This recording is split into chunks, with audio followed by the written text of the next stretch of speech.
Is what Luke Fickell is doing on the recruiting trail enough to keep him at the helm? And that guy, John Tonje, yeah, he's pretty good. So much to unpack on a jam-packed Monday evening. I'm Rajiv. He's Justin. Here we go.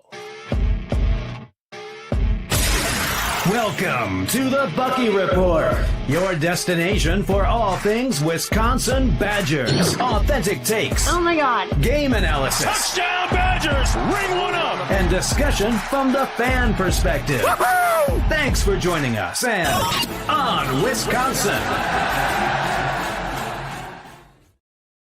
Welcome to the Bucky Report. We are your hosts, Rajiv and Justin, back together on a Monday evening to talk about all things Wisconsin Badgers. On today's show, the Badgers are on the cusp of their worst football record since 2001 after yet another devastating defeat, this time in a trophy game at Nebraska.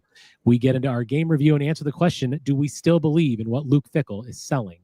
One area we tend to believe in him more is on the recruiting trail, where the Badgers just landed four-star composite quarterback Carter Smith and what could prove to be Fickell's most important recruit since his arrival in Madison. While we lament about what we see on the football field, we gladly celebrate what the boys are doing on the hardwood. 7-0, an offense that won't quit, and maybe the best player in America wearing jersey number 9. We are at the Bucky Report on Twitter, YouTube, and wherever you can find your podcast. If you like what we're doing, hit the subscribe button, hit the like button. We appreciate it. Helps out the channel if you like what we're doing. And so when we make new content. Justin, kind of a bittersweet weekend. Friday was good. Sunday was good. Saturday was, frankly, a bit of a shit show. There's a lot to talk about. Let me just first ask you, how are you doing, my friend? I'm doing better now that the Packers beat the crap out of the 49ers and then the Badgers won in basketball. So I'll take that to the house. My soccer team did okay, so I'll take that. Badger football is really hard right now. Thank God we have some positive things happening in recruiting. And there's some hints here and there going on in the background of things that may make you feel better about football long term, but we're not there yet. This is brutal.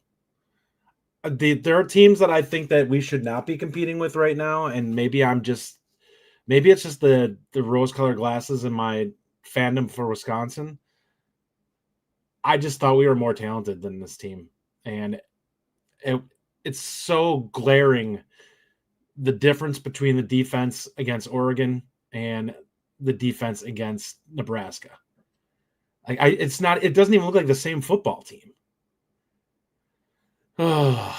Yeah, it's pretty bad, man. I mean, it's just, if I would have told you that in the last 4 or 5 weeks, the best game we would have played is against Oregon, that the closest we would have finished in a game was against Oregon. Yeah. Are you kidding me?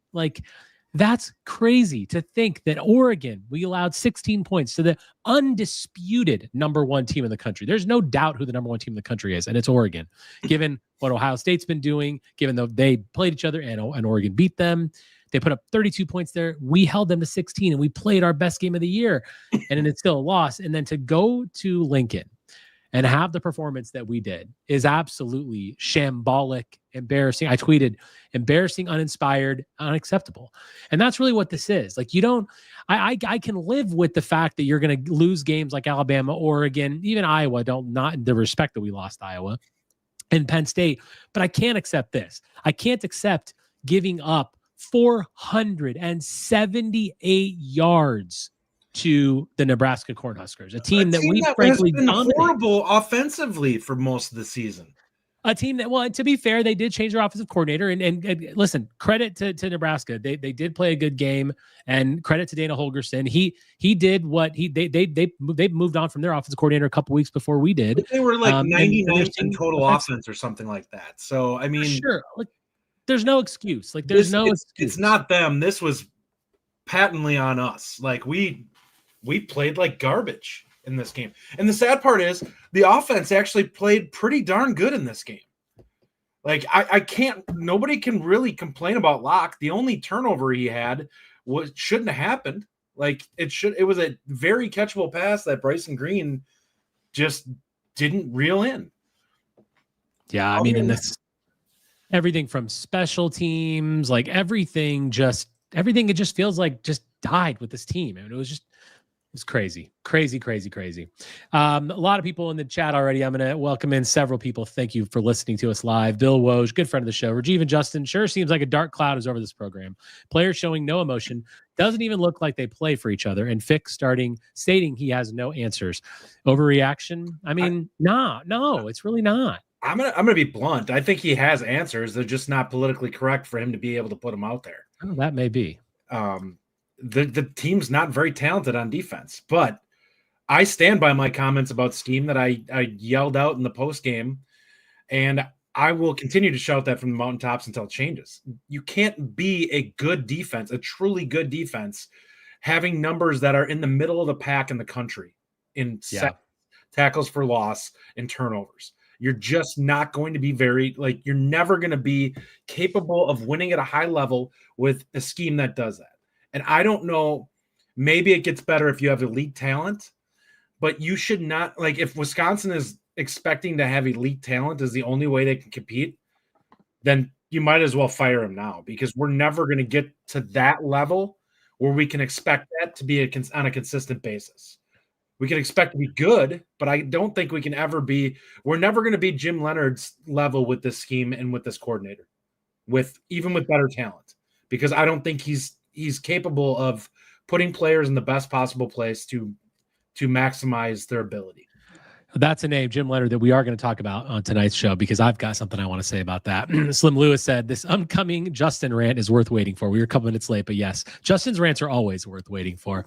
Zach Bartz, there's no effort. It's not the loss. It's how we're losing. Not showing up and getting blown out is unacceptable. No heart, no fight, no show that they care. Absolutely. Get back to the grit factory mentality. Zach, this is exactly what's going on. I mean, it's just, and another one that goes along with it, Parker Mose, another good friend of the show, absolutely pathetic showing against Nebraska, a team they've dominated historically since Nebraska joined the Big Ten. Night and day difference between that team and the one that showed up against Oregon. I mean, I think this is just the theme right now. It's like that there's a level of unacceptability in watching this team play right now. And especially a week after we were literally almost treated to one of the biggest victories this school has seen in decades.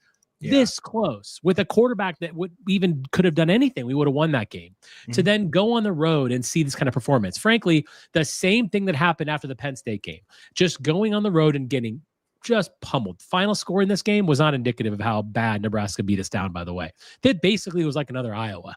And we shot ourselves in the foot more in this game than we did in that game, but just unacceptable. I mean, it's really bad. And you know what I'm going to say? I'm just going to go and say this now. The first time since Luke Fickell got hired, I actually took the time, and it kept me up. It honestly kept me up for a while the other night.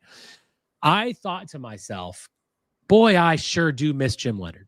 And I thought to myself, did we make the wrong call? Like, I can't believe I'm even saying this. I love Luke Fickell, and I still believe in Luke Fickell, to answer the question that I hosted the show with. I do believe in him, and I'm going to get into that. But Jim Leonard's defense would have never performed like that. And to look back at that now and think Jim Leonard and maybe Sean Lewis would have been the OC. I mean, there's so many things you think about. I can't believe that for the first time, I'm actually questioning the decision, Justin, to have Luke Fickell be our coach. And I'm not saying I don't believe in him, but boy, it sure seems like rosy to think about Jim Leonard's defense against this Nebraska team, against that Iowa team, teams that just laid us down. That would have never happened in a Jim Leonard defense. I think people need to, it's really easy to say that. There were warning signs that the talent level was going to drop off significantly. And I said that, and people are arguing with me, and it's driving me nuts right now. When I talk about DL, and they're like, you just want to pin everything on Paul Chris. You recruited 5 defensive linemen in 4 classes. Yeah. That is not on Fickell. That is abhorrent for recruiting for defensive line. I've said before, in that time period, you should have 10 to 12 at the minimum that you should be bringing in during that period. I did that recruiting lineup on it. During that same period, Iowa had 21. I realized they run a 4-3, but you need to if you're going to recruit defensive line, you need to recruit to the point where you have versatility. Whether you want to do 3-4 or 2-4-5, you have to have the depth to be able to play the 3-4. If you want to, you can't do that with 5 players. Like, what are you banking on? You're going to have walk-ons that somehow turn into elite players? It's not going to happen. You're so right. After Benton left, there's no NFL talent in there. And I'm not even saying fringe guys. Like, I know people want to say JTJ is going to be one of those guys. If he had a really good season, he had a chance to potentially get in the NFL. That's a lot to put on him to expect him to be a dude in this defense. The outside linebacker room is horrific. Like, we missed so badly on our high-ranking guys that it's unbelievable. Like, we had how many 4-stars we brought in at that position, and none of them were capable of seeing the field. Yeah, that was gonna be a position of strength. You put a comment up here. You want to bring this up? Which one was it here? It's already on screen. Oh, yeah. Bro, what is we're not supposedly seeing the highly touted 23 and 24? So first off, what I will say is 23 is a wash for everybody. It's the bulk of the class is a Paul Chris class. There's a couple of guys that the guys you can lean on. I will absolutely say if you want to call them Mrs. Snowden, DeClona, guys like that were in Fickell's class at Cincinnati, I will absolutely hang those on his head. Anybody that was brought in once he got to Wisconsin to try and fill gaps in the class, I never will put those guys on a coaching staff. And it doesn't matter if it's Luke Fickell or anybody else. The reason being is if you have 3 weeks or a month to put together some additional guys to add because you feel like there's some weaknesses, you're going like your plan D guys that you're just like, we were looking at our board from where we came from. These are guys that we were looking at. Well, you're not looking at the same board at Cincinnati that you are at Wisconsin. But I think it's telling that they didn't have anybody that they felt like with Wisconsin that they could get in on that. So what I will say, the 24 class is absolutely on them. Anybody that expects true freshmen to come in and play year one, I'm sorry, that is not the norm. The 24 class, anyone that's seeing the field it's not just a bonus. It's like a bonus when you have that situation that a player can actually be in the rotation in that group. Your best case scenario for the bulk of the players is redshirt freshman year. They're breaking into the rotation. And by redshirt sophomore or true junior year, they're ready to start or be part of the rotation. That is the normal trajectory for players out of a class. Us expecting true freshmen to come in and make a difference. And by the way, there's been several that have seen the field, and there's several that if they weren't linemen, if we didn't have a set group, probably would. Like on a weaker team that didn't have a left tackle, Haywood would probably be starting this year. And then there the are fact other that we guys didn't that Haywood probably is would a be good starting. thing. It's a good thing. Our offensive line has actually been intact all year, which is nice to see. Yeah, absolutely. But certainly Xavier Lucas has made a huge impact, and there are impact players there, no doubt. I want to be clear on one thing though, because I've seen a couple things in the chat. I'm by no means saying that I don't believe in Luke Fickell. I'm by no means saying that we shouldn't have hired Luke Fickell. I believe that Luke Fickell will take us to the next level. Still, a lot based on the recruiting trail for now. But I have questions, and I think that it's sad that watching this game, made me look back and think about whether or not a decision was made correctly, whether or not we should have had Jim Leonard, because it's just when you watch a team that's 5-6, just getting beaten down by teams that we've never been beaten down by, seeing us in power rankings 13th, 14th in the conference, it makes me want to throw up, Justin. It does. Like I can't stomach this. And I totally get that. And I think that it's perfectly acceptable to be extremely critical of what's going on. Yeah. What I will say is if you want to look for signs of positivity with the team, it's the fact that Fickell seems willing to make changes. He's not going to just lean on something that's not working and continue to do it. And that's what you need to look at. Like I know Longo's gone already. He clearly realizes that was a miss. And I think we would all agree at this point, by the time we got into the second year and it wasn't getting better, you have to move on from it. And it clearly there's a little bit of toxicity between the two on the staff. Otherwise this doesn't happen. Like if you feel like there's any way you can salvage that and you can grow, you probably keep the person on and keep trying to build. There's clearly was butting heads to the point where it's like, we can't work together. The defensive side of the ball, we'll see what happens there. I think there may be changes that are afoot on that too. Maybe If that happens, then that to me, and I actually think it has to happen. Like, I think there's a difference coaching defense at Cincinnati and coaching defense at the Big Ten level. I just think that the taking that step up, the reality is you're going to, like, there's good coaches in every league. There's a lot more good coaches in the Big Ten than there are in Conference USA. There just are. There's a reason why those guys don't have Big Ten jobs. And the fact that that's the case, you have to be top shelf at everything. And your coordinators have to be, if you want to be at the top of the Big Ten, you have to have great coordinators on both sides of the ball. Great comment here. Great question here from Bo Dragon. Name one single area they've improved in 2 years. Now, I will say strength and conditioning, Bo. You got to admit that. But it's a fair question, Justin. Punting, I mean, there's a couple things out there, but like, where have they really improved? It's not quarterback play. I mean, during the regular season, we actually have more touchdown passes than we did last year. I mean, it's certainly not anything on the defensive side. There's no improvement there. There's hardly any improvement offensively. Like, it's a fair point. It's a fair question. So the reality is we bottomed out this year. Like, any of the remaining scraps that we had left that were actually players that were impact players, like Allen. And I've been critical of Braylon Allen during his time here. Mordecai, like, these guys, they were guys we leaned on heavily for production last year. They're not here anymore.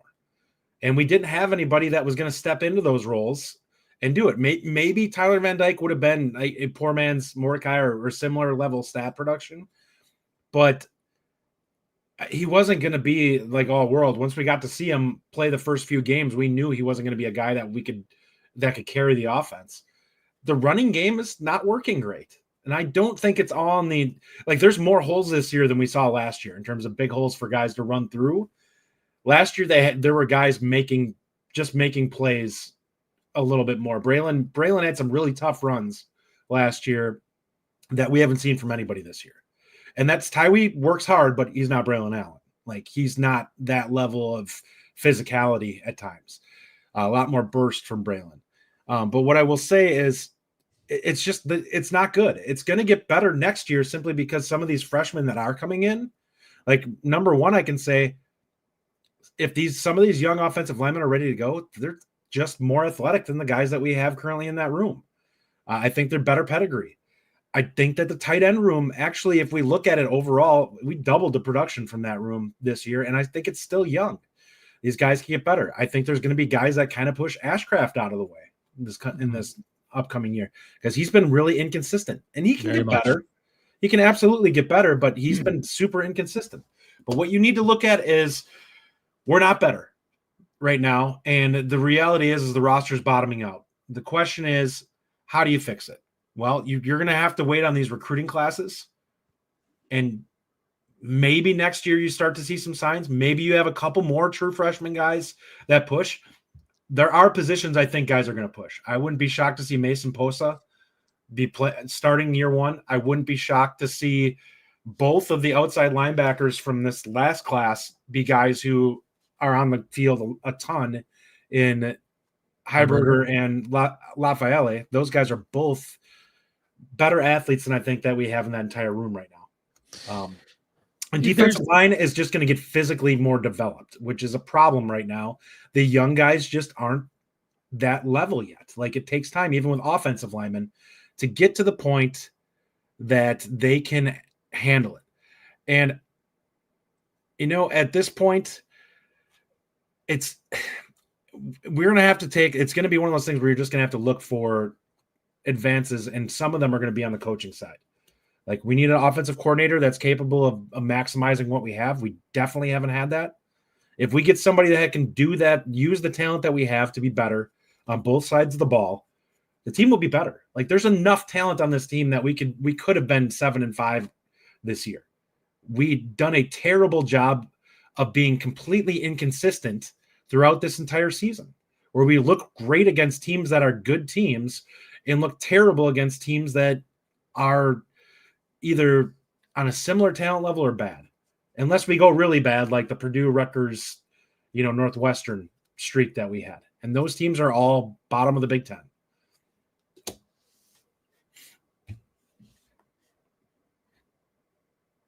I think you're muted, Rajiv.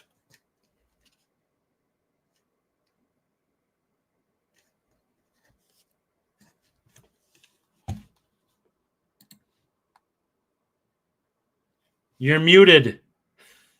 Wow, I'm muted. That's crazy. I've been talking for like a minute and I'm muted. I know you were. I am so sorry. I did mute myself. Yeah, so we're going to put up some stats here from the Nebraska Wisconsin game. A couple things I highlighted, which are gross to look at. 5.4 yards per carry for Nebraska to our 4.9. 478 yards. You heard it right. 478 yards for Nebraska. 293 passing, 185 rushing, 478. They averaged 7.7 yards a carry. We averaged 9.7, by the way. We threw the ball for 292 yards. It's insane. Look at this, Justin. Look at this offensive statistic. Braden Locke, 20 of 30, 292 yards, 3 touchdowns and a pick, 9.7 yards per attempt. I mean, it's unbelievable to look at this stuff. And the name is wrong on here, obviously, because I got screwed up here. But it's actually, obviously, Vinny Anthony. That was 7 for 137 yards. The offense actually moved the ball.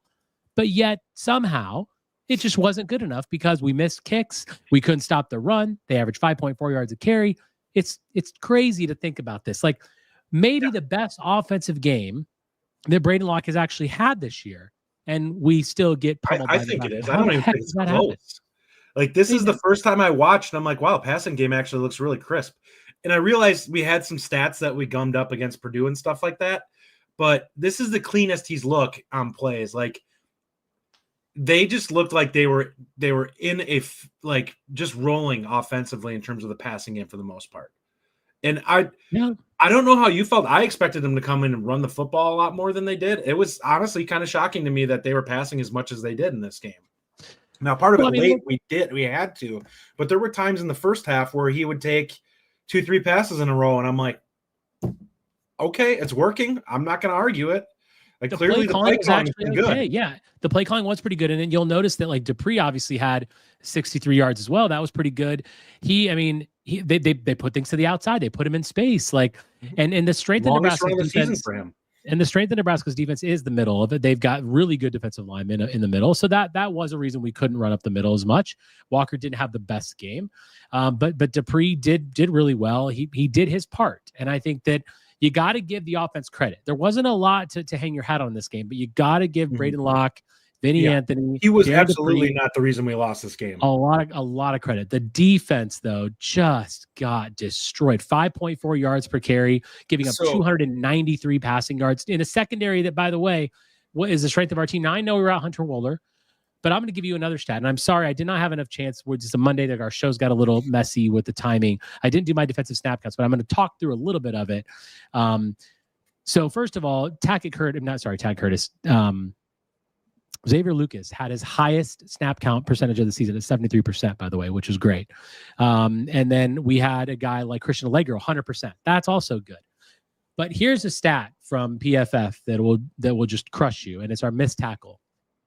We missed 18 tackles. That's not shocking. I would say Nebraska probably had an extra 100 yards of total offense that was just strictly off of missed tackles by us. 25% missed tackle. That is the highest missed tackle percentage this team has had in years in a single game. That's absolutely unacceptable. And I know Hunter Wohler wasn't there. That's a big piece of it, and I get that.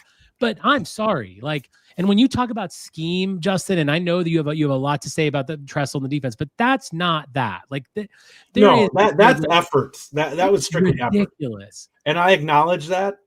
My point with when I keep going into this, and there'll be people that probably push back on me when it comes to the scheme. What I have an issue with is we create 0 negative plays, and it puts a defense in a bind that they have to be perfect, and that's what it was. Like, that's what it was even against Oregon. Like, we could not get them in a negative down and distance, or like you're in a 3rd and 12 or 3rd and 11 because we can never blow up any plays. So they're in 3rd and 6, and they have a reasonable first down opportunity out of that rather than being in a really tough spot. And the only time teams get into negative is if they have a penalty. Well, I brought up these stats and I sent out a tweet after the game. Wisconsin is, prior to the Nebraska game, was tied for 100th in the country in sacks with 16.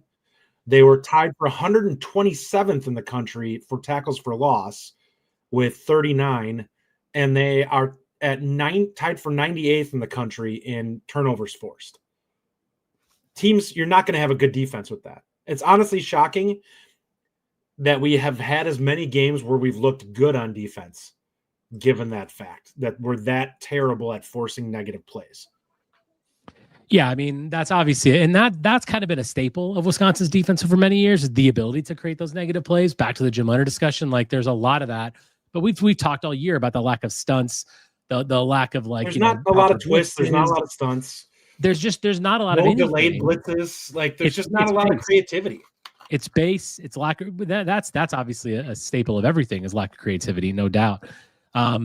But yeah, I mean, and even special teams, Justin, what a total disaster. I mean, Nathaniel Vakos, like he's had games he's had games this year where you think to yourself, okay, we have a pretty good kicker. And there legitimately are times where that's that we've looked at that and we're like, oh wow, he had a couple 50-yarders and that's great. And there's been plenty of things that you look at and you're happy with it. But listen to this, Justin. This is a little bit crazy. This man, and I'm trying to now pull up my stats, and there it is. Okay, I got it. So from 30 to 39 yards, he's 6 of 9, and from 40 to 49 yards, he's 0 of 3, which means from 30 to 49 yards, he is 6 of 12. That's 50% from 30 to 49 yards. Now, from 50 plus, he's 3 of 3, which is great, and thank you for that. But to be 6 of 12 from 30 to 49 yards, those are yardages that college kickers need to make. Yeah. So now, I mean, he's 66% on the year, right? That's not good enough. Like you can't have that. And then our kicker, then we kicked it out of bounds again. Like there's just, why can all the parts of the game not be played properly at the same time? In the first half of the game, I legitimately said we look like we're trying to lose this game. Like it's not really anything Nebraska's doing. It's stupid stuff on our side that we're consistently doing. We're missing kicks, kicking the ball out of bounds. We're missing tackles on routine plays. And I can get it. There's going to be missed tackles. Every once in a while, a guy's going to get juked or whatever. But when you get two hands on a guy and you don't wrap up and take him down, Nebraska wanted it more. It was as simple as that in this game. They had something to play for. And I don't know why Wisconsin doesn't think they need something to play for, because they're a horrible team this year. So you should be trying to do whatever you can to salvage what you can out of this season. And if that's not the case and you have no pride, then get out. Like, listen, these guys, you get an opportunity to do something that there are other kids in the country that would kill for because you have athletic ability. And if you don't give a crap, then stop playing and get the hell out so that somebody else can take your spot and actually make use of it. But this team right now, watching it, seems so disinterested at times in playing that it's like, what are you doing? Like, I can only put so much on the coaching staff. At some point, you as the players, and I said this, I'm like, I don't know where the disconnect is here. I know Fickell cares because he's got to be freaking losing his mind. He seems as intense as I am. I have to look at it and say, what are you doing to get these kids motivated? And if it's not you, like one of the things I'll absolutely say is missing on this team is it does not feel like there's anybody on the field that's holding anyone accountable. You don't have those couple of guys like we used to have, like the Leo Chanel or whoever out there that's ready to rip somebody's head off because they don't seem to be giving the effort that they expect. And that is killing me right now because it just seems like nobody gives a crap. You get run over for 8 yards and the next play, instead of bowing up and proving yourself, you give up another 8. And it's like, what the hell are you doing? Like, seriously, you guys played so well against Oregon, and now you just roll over and play dead in this game. The first drive of this game absolutely killed me when I watched how easily they just went down the field. I'm like, this is a bad Nebraska offense, and you just made them look like they're one of the best offenses in our conference. It's like go out there and have some pride. So let me ask you this, and we were going to both answer this question because it's a difficult one, but it's really the ultimate one. How do you reconcile the fact that, all the things we're talking about effort, issues that we're seeing, coaching, all this kind of stuff, right? Coaching decisions. We didn't even talk about that. The coaching decision in this game, disastrous. How do you reconcile all that with the fact that we're liking what we're seeing out of the recruiting classes from Fickell? He stacked up good stuff. Obviously, Carter Smith, which we're gonna touch on here in a minute. How do you reconcile all that with I still believe in Luke Fickell and I still want him to be my coach? Because it's a fair question to actually say, well, how do you say that now? Because Scott Frost, as I think Bo pointed out a minute ago in here, Scott Frost recruited great every year too. I mean, you look at what Nebraska did, they had the recruits. They had recruiting classes in that time of their disastrous. I won't argue that at all. So I mean, ultimately, how are you selling this? Sure. Like, you want Fickell to stay there, and I do too, but so we'll both answer it. You've seen the on-field results, you've seen the recruiting trail, but they're not meshing up. Yeah, absolutely. My perspective on this is simple. He's a CEO coach, which for better or worse, it can be a good thing, can be a bad thing. I personally like it, and the reason why I like it is you're not tied to or tailored to a specific scheme, and it means if something's not working, you can get out of it and move on. Paul Chryst, love him or hate him, the issue that I had with him was that he had set in his mind what we were going to be doing offensively, and we weren't going to really truly depart from that no matter how long he was here. And that was always going to limit us.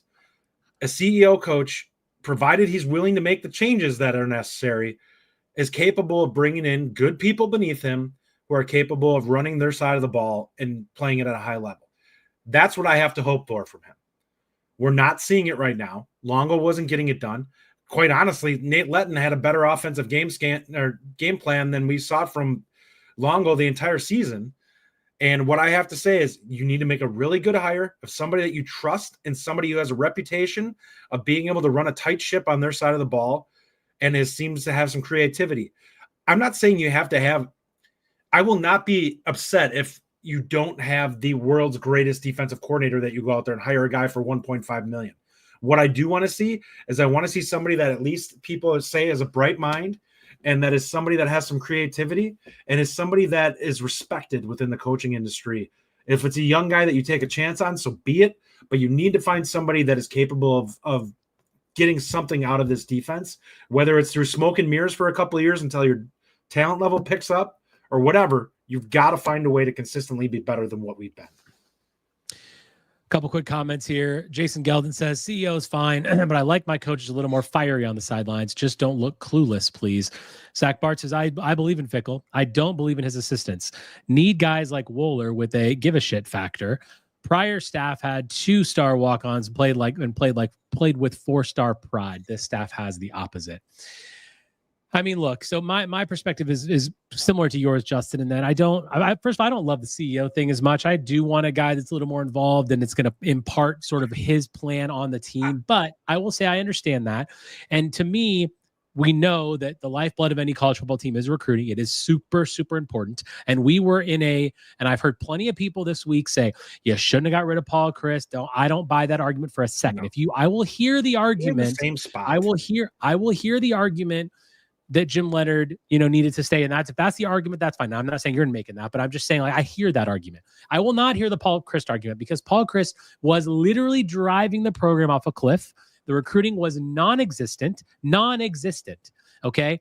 So you can't have it. We wouldn't have had a team right now. We wouldn't have a team in the next 2-3 years if he was still there. So I don't want to hear anything about the Paul Chryst thing. That's my opinion. Who's your favorite player on defense? Christian Allegro? You better believe it. Neither one of those guys would be on this defense. I mean, you want to talk about Xavier Lucas? He's not out there if you have Paul Chryst. 100%. Like I believe in what Fickell's doing on the recruiting trail without a doubt, and that's unquestioned in my opinion. I do still believe that he wants to create a stronger culture, a better program. He's failed so far. There's no doubt about that. Like Phil Longo was a disaster. He made the call. He fired him with 2 weeks left of the season. He's made the change, and I appreciate the fact that he made that change. And I'm telling you right now that if we finish 5-7, it's going to be very hard to go into this offseason and be okay with everything that we're seeing. But I'm still going to be there with him. And I think that he has to make improvements. Our next offensive coordinator has to work. It just has to. Otherwise, it's the offensive coordinator and Luke Fickell that are going to be out the door the next time. And I'm not gonna die on that hill. I'm going to say the improvements have to be made, but call me crazy, call me an optimist, which I always am, but I really do believe in what he is selling still. I do, because I believe there's also a frustration level with him, Justin. Like you even said a couple minutes ago, like he's as fired up as you are. He doesn't like this. He's hating what he's seeing right now. I think he is fiery on the sidelines too. I think you look over at him when they show him on the sideline, he looks like he's fuming. He is. And I think he is pissed. He's an intense guy. I think he's frustrated with what he's seeing right now. Like, I think there's a lot of frustration. He doesn't have his players on the field. He's still got, he knows he made a mistake with Longo. He didn't want that to not work out. It just didn't work out. And I think he is saying, all right, we need to kind of reset things. Maybe he resets the defense. Maybe he doesn't. We're bringing in the right amount we're bringing in the right number of players. We're bringing in the right players. We're bringing in pieces that fit what he wants to do. Obviously, Carter Smith is a big one. I do really think that he can turn this around, and I absolutely believe that he will do that.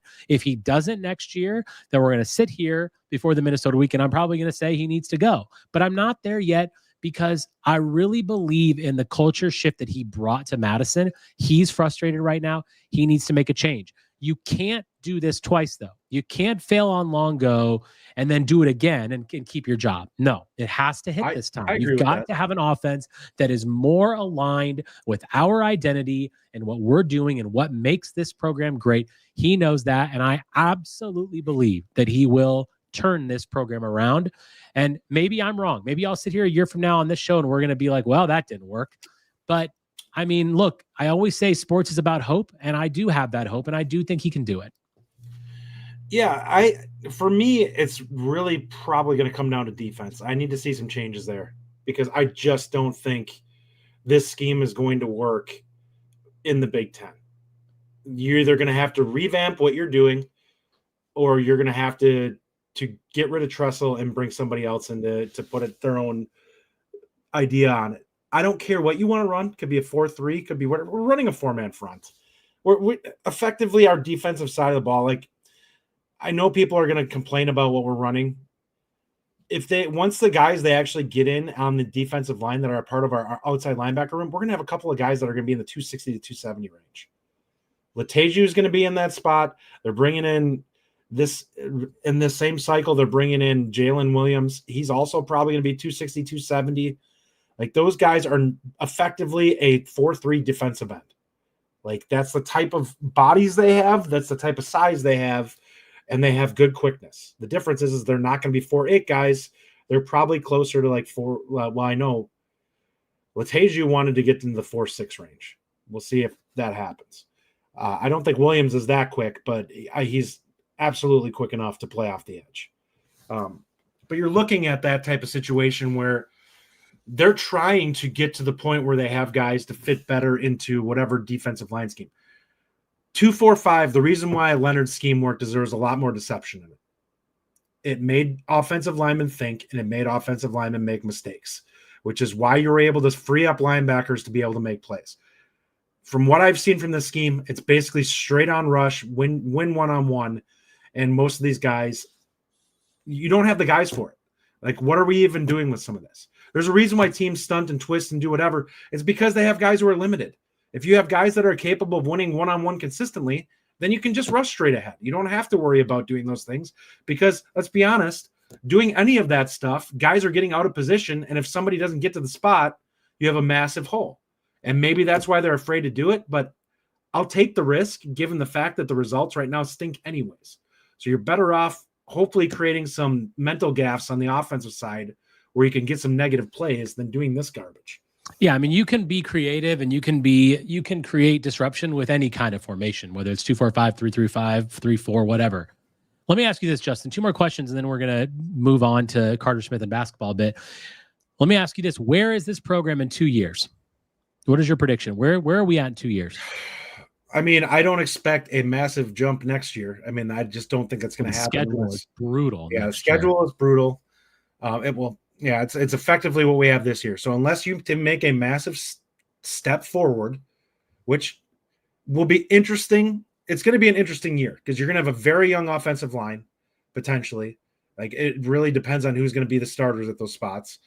And you're going to have a defense that's going to start having some playmakers, probably get sprinkled in with guys like Heiberger finally getting on the field. And he's a guy who's a better athlete than anything we have on the edge right now. You'll have Hopefully your he stays, by the you'll have way. guys like Willer and Dylan Johnson who are going to be more physically ready to actually do the job and actually have talent. And you're probably going to be a little bit better at the linebacker spot. I mean, worst case, Mason Post is one of your starters, and I feel confident that he can be a guy who can be a plug and play almost player. He's athletically better than anyone in that room besides Allegro. I think that's what you're looking at is 26, and you have to hope either Mabry or a redshirt freshman Carter Smith is ready to go. But I think we're probably losing every quarterback but Mabry and Smith, which means you're probably bringing in a transfer again because of the fact that there's no way TVD is going to be ready to play. The reason I ask this question is because I do think that 2026 is going to be a year that hopefully things can really turn around. Because look, the next year's schedule is awful. If we finish 7-5 next year, that's going to be quite a feat. In 2026, we play Michigan State, Rutgers, Minnesota, and SC at home, and on the road we play Iowa, Nebraska, Penn State, which are 3 tough games. Purdue and UCLA. That's a schedule that can be had. And you're like, okay, now I'm starting to see a little bit of where the future can really lie there.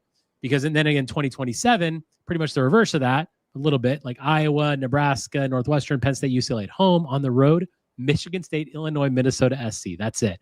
There are years coming up that I think we can get to, and we actually can be successful if these 24 and 25 classes hit, 26, 27, they're really going to be paying off, and we could be a playoff team in those years. Now there's a long way between here and there. But if you believe in what Fickell is doing, you can at least believe that he can get to that point. Yeah. William Woj, Willer was doing IG posts at halftime. So what I'll say to that is I don't think he was on the travel roster. So if that's the case, he wasn't even at the game, so it doesn't really matter. But, I mean, I don't know what you want from there. If he was on the travel roster, yeah, that should not be happening. But if he's back in Madison, who cares what he's doing at halftime?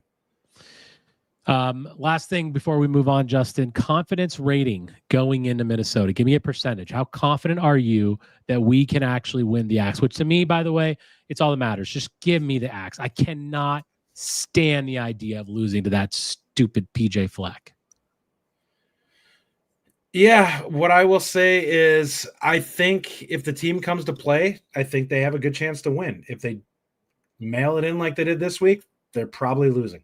So what are you saying? At 100%? I would say it's 50-50 to me. Like I can't give this team a better chance than that, given the fact that the intensity level seems to fluctuate so significantly week to week. I have no idea who's going to show up. Well, that's actually why I'm higher on it, because it has fluctuated.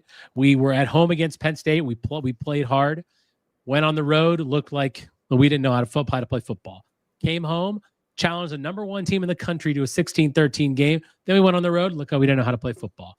So as far as I'm concerned, this is the week to come up. We're back at home. We're playing a rival. This is it. If this was on the road, I would feel differently. This is a home game. Our backs are up against the wall. I mean, don't think these seniors that are out there, don't think all these players and Luke Fickell and all these coaches don't think they don't know about that bowl streak. Okay.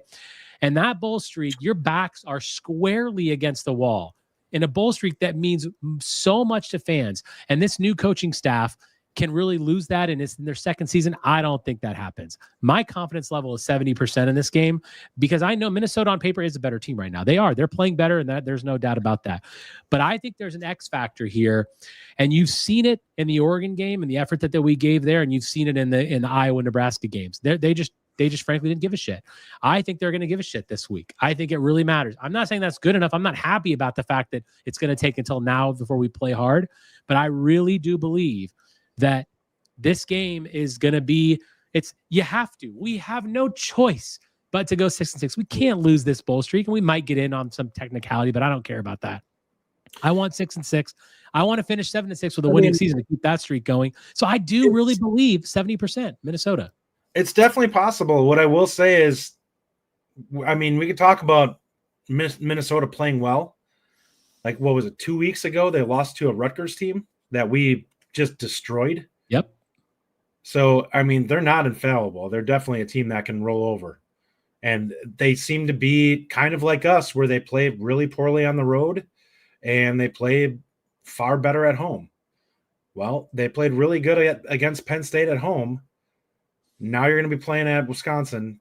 I don't know how the teeth are going to be of the crowd at that one, but for the love of God, come to fan if you're going to, fans. I mean, this is the Super Bowl of the season at this point. This is all we have. This is all we have. Like, just give me this for goodness sakes. Black Friday. Hopefully, it is a good one.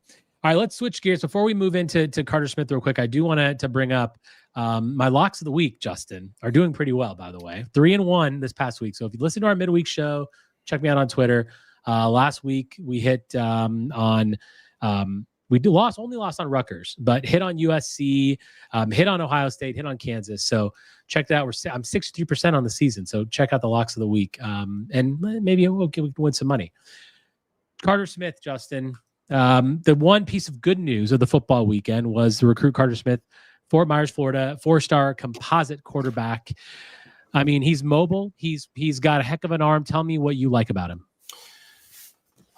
He's different than anything we've had at Wisconsin, probably ever. I cannot remember a quarterback that, from a dual threat standpoint, has his type of physicality and aggressiveness. I've said it before and I'll say it again. Out of quarterbacks that I think will actually play snaps at Wisconsin, he's probably the most mobile we've had since Russell Wilson. The only other person you could potentially put in that category is McAvoy. And the difference in arm talent is not even remotely close. Right. So he has a very good arm. It's a little unorthodox. I don't think it's as big a deal as some people. I know Ryan has brought it up before. As long as it's not causing issues with his ability to, amp up and throw the ball down the field or fit the ball in the tight windows, it's not a huge deal. He's got plenty of arm strength. He throws really well on the run, which is an underappreciated factor of things that we have not had here in a long time, and makes things just simpler for your offense. But one of the other things I really liked about his film was I really liked the fact that he seems to have a really good anticipation when throwing into zones. Like whenever guys seem to break into the open in spots, it's just the ball's gone before guys actually are open a lot of the time on some of his film. And that's something we've struggled with a lot of our QBs. We haven't had anybody that's been really great with passing anticipation and getting balls out so that defenders don't have time to react. There's one thing that I always look for when I look at quarterback recruits, especially mobile ones, is really how they use their mobility to open up passing lanes and really create to create plays, keeping their eyes downfield. It's what you see out of the best ones in the league, like a Mahomes. I'm not comparing that. I'm just saying like Mahomes, CJ Stroud, like these guys, they're mobile, but when they escape the pocket, their eyes are downfield. They're actually looking for they're creating passing lanes and they're creating plays by using their legs. They're not just using their legs to go out and run. That's what I see on Carter Smith's film. He is really good about keeping his eyes downfield. And you said throwing on the run. He's got a lot of like swagger and moxie to him. The way he plays, he's a winner. Really tough. Like I said it before, and I'll say it again. He is a guy that I said on a Ryan show, he will kill himself to get into the end zone if it means that they're going to win the game. Like he'll take the big hit and absolutely get blown up for that extra yard. Yeah. And you don't want your quarterback taking those hits, but you like having a guy that has that toughness, that if you have to have a play, that he'll go out there and make that play. He's that type of player. And that's what, I read Jesse Temple's article in The Athletic, and one of the things that Fickell talked to him about was how Desmond Ridder was successful at Cincinnati, and that kind of like that profile of quarterback. And I just really like what this guy can bring. It's a type of quarterback we don't often have here at Wisconsin. It's the other than Graham Mertz, he's one of the highest recruits that we're going to have at this point. He's going to obviously sign on the 4th for early signing day.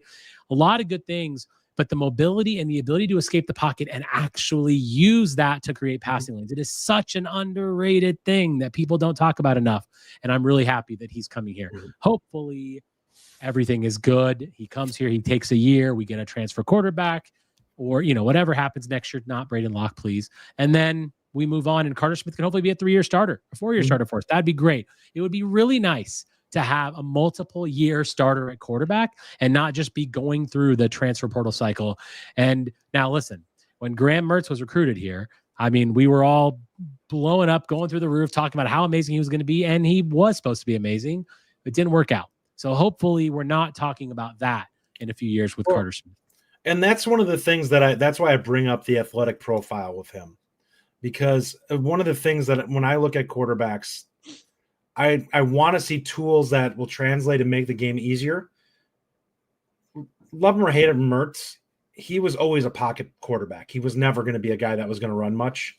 So there were limitations with him in terms of what you could do for him to be effective. You have a lot more flexibility in terms of being able to scheme up opportunities for a kid like Carter Smith, who has the ability to keep it on the option and run for 10 yards easily, or get himself just rolling out of the pocket and putting a defense into a bind where they have to make a decision whether they're going to come up and make a play on him. Like I brought up a lock. The defense is always going to let him take the 5 yards. You can't do that with Carter Smith. He's probably a kid that runs in the 4.6 range. You think he's that fast? I think he's that fast. I think that he's probably low 4.7, high 4.6 type. 4.7, 4.8, I would believe it. 4.6 is that's pretty he can fast. Run. He can really run. And I remember he's playing in Florida too, so he's not going against other guys that are slouches. He will go for 20 yards. He'll grab you 20 or 30. So he's absolutely a guy. If you get him in space, he can hurt you with this. Yeah, the little bit of positivity that comes from the football field is Carter Smith, but there is a ton of positivity. Let's turn our frowns upside down and talk about Justin's favorite subject, the amazing basketball team and our amazing coach, Greg Gard. Just kidding. But I think he's amazing. 7-0. We're 7-0. By the way, the last time we were 7-0 was, of course, the year of 2015 when we happened to be pretty good that year, I think. We also had a National Player of the Year. Maybe we have that again. I don't know. A certain John Tonje is averaging 23 points a game, which puts him 9th in the country in scoring and atop the Big Ten, along with some guy from Minnesota, but who cares about Minnesota? Justin, this team is looking like it's firing on all cylinders. The offense looks different. We're playing fast. We're playing aggressive. Everybody's going to the hoop. Everyone's trying to create their own shot. You got Blackwell, you got Tonje, you got McGee, who's the little engine that keeps wherever he is on the floor. McGee's working hard. You got Shooter and Max Klesmit. You got a more developed big guy in Nolan Winter. You still got Crowell doing Crowell things, good or bad. He's still doing those things, and they are effective. You've got shooters all over the floor. Justin, this team looks like it can be special. I know you don't love Greg Gard, but you gotta love what we're doing right now. Give this man some flowers. They're playing really well. I have said that. I said it on Ryan's show, and I still took flack from people. I'm like, I don't know what you want from me. I'm going to be critical where there's areas where they need to be better, because I think that there are areas that they can improve in. But they're playing like they're winning every game they play. Like I'm not going to argue that. What I did say is the team needs to prove it to me in the second half of the season. They can't fade like they have the last couple seasons. And that has been the issue. Like they've started off gangbusters the last couple seasons, and both seasons they faded down the stretch. This team needs to find a way. And one of the red flags early here, they need to find a way to limit the minutes on the starters a little bit more than what they're doing right now. Like Tonje can't be playing 38 minutes, and Blackwell can't be playing 38 minutes. I realize that was a tough game that you wanted to get back into, but you've got to find a way to get those guys closer to like 32, 30 from a minute standpoint, so that they're not worn down. And that's the question I was going to ask, actually, which is the rotation sustainable? Because I don't really think it is right now. Like it's very so in the Pittsburgh game that was yesterday, really only 6 guys played with any kind of regular minutes, and McGee was the only guy. And yeah, like you can't have that much there.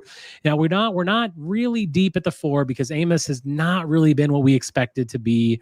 You're really playing 2 bigs almost the entire game at this point. Gilmore gets his time depending on horses for courses, right? Like certain games, Gilmore's going to play a lot more. We're going to play small ball. Well, and those two can't play that much. Like Crowell, and you have to be really careful. Crowell and Winter, right? And of course, when you have foul trouble, then you've got to have Gilmore playing there. You've got to have Amos playing there. You don't really have another 5 other than Winter, who's already the 4. So there is my question there is when you talk about the the longevity of this. You talk about the second half of the season, which is a fair point. Bo Dragon put in a question earlier about how high we were ranked. We were ranked 6th, I think, last year, the highest, maybe or less. I don't know, 9th, maybe. But either way, we did fade. There's no doubt about that.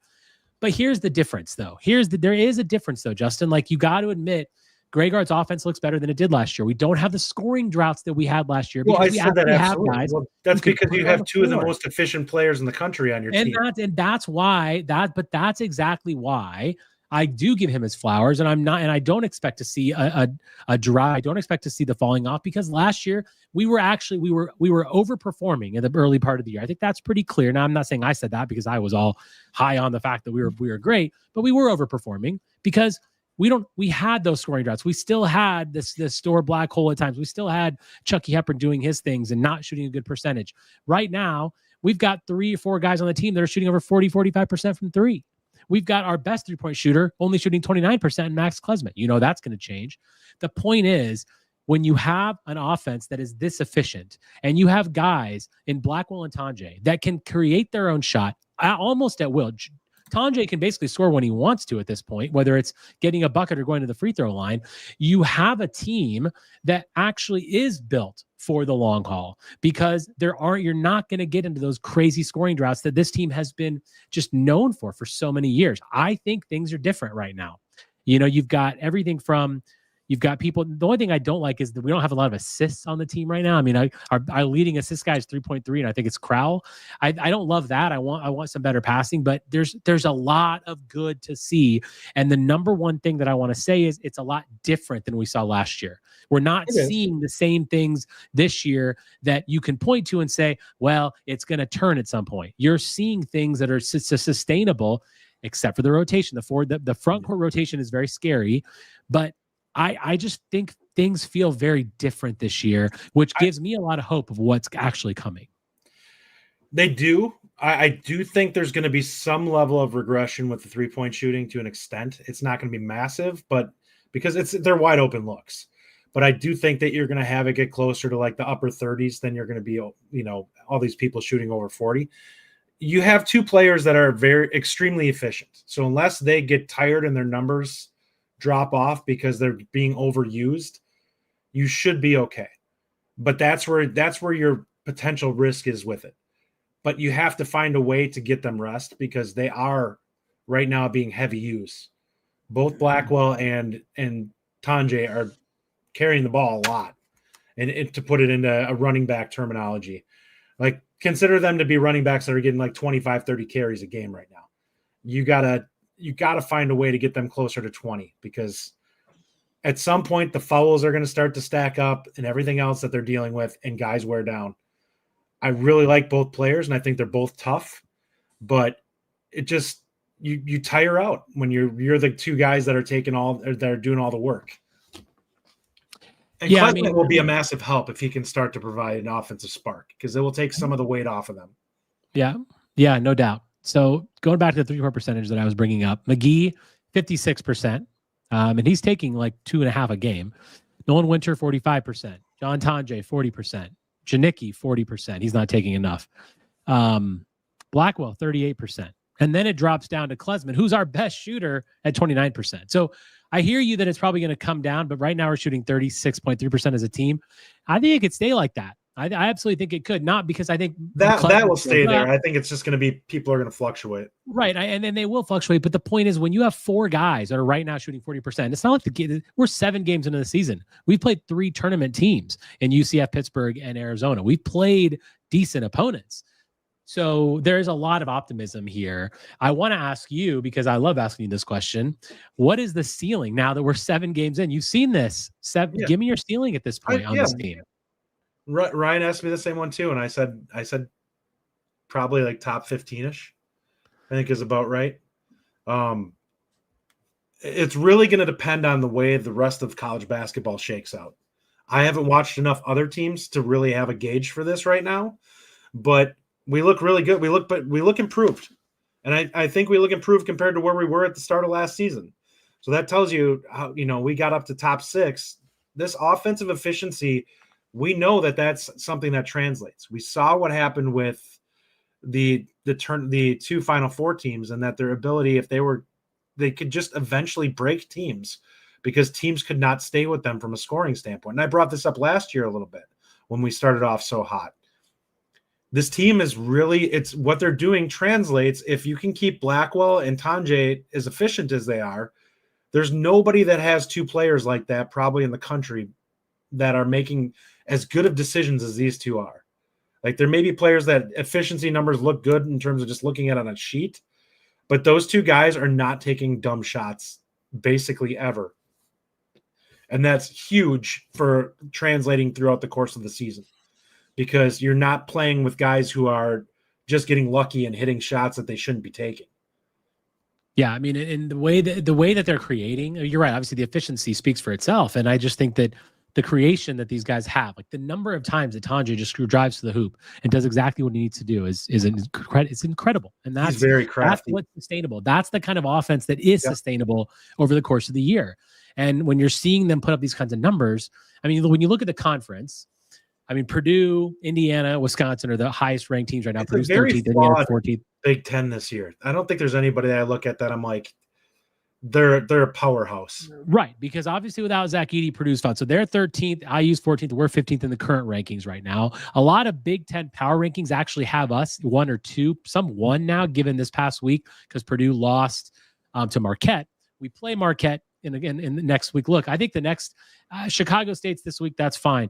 Then we start the Big Ten season against Michigan at home, and then we go to Marquette. That is the game where I think. Look, I'm not saying we have to win that game to be great. We're going to probably lose that game. It's on the road, but if we win that game, and we're undefeated at that point, you're talking. We're definitely ranked in the top 10, probably even top 8, top 7. Like there.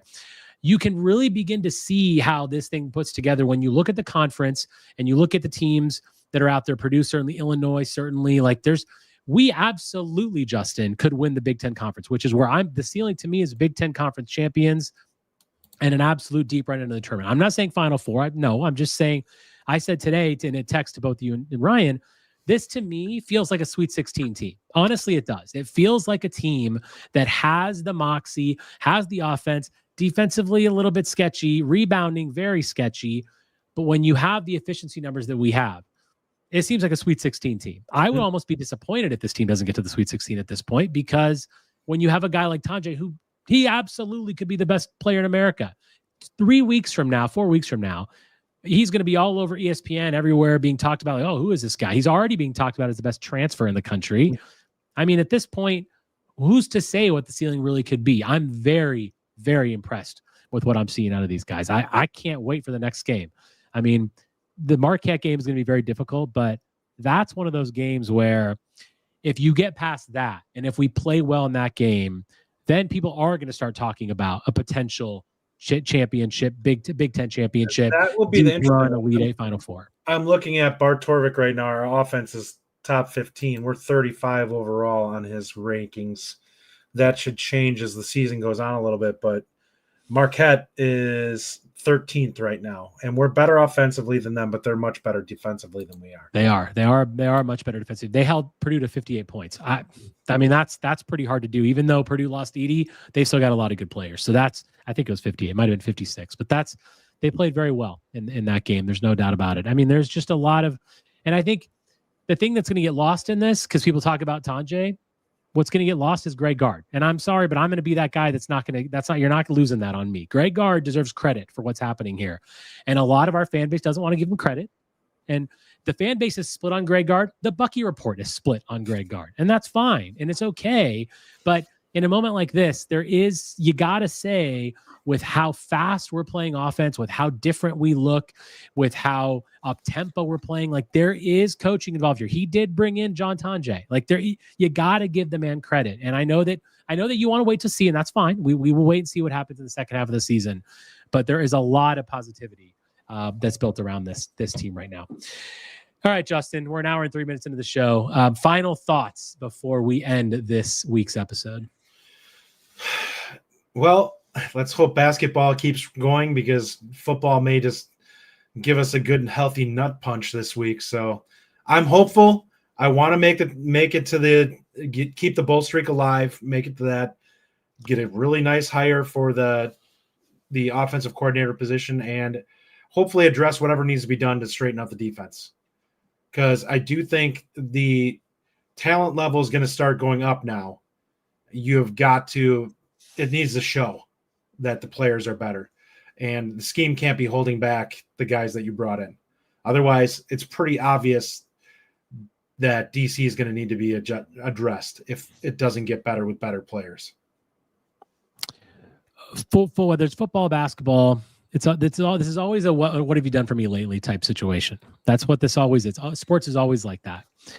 And if you want to leave this season with any kind of positive taste, you have to beat Minnesota. And I whatever needs to happen for that. I mean, Luke Fickell, like you were brought in here to do a job, to change the culture, to take this program to the next level. You can't lose to Minnesota when you're 5-6, because if you do, you're 5-7. It's the worst record we've had since 2001. It will end the winning season streak. It will end the bowl streak. It will end everything, and it will leave a horrific way to enter into the offseason.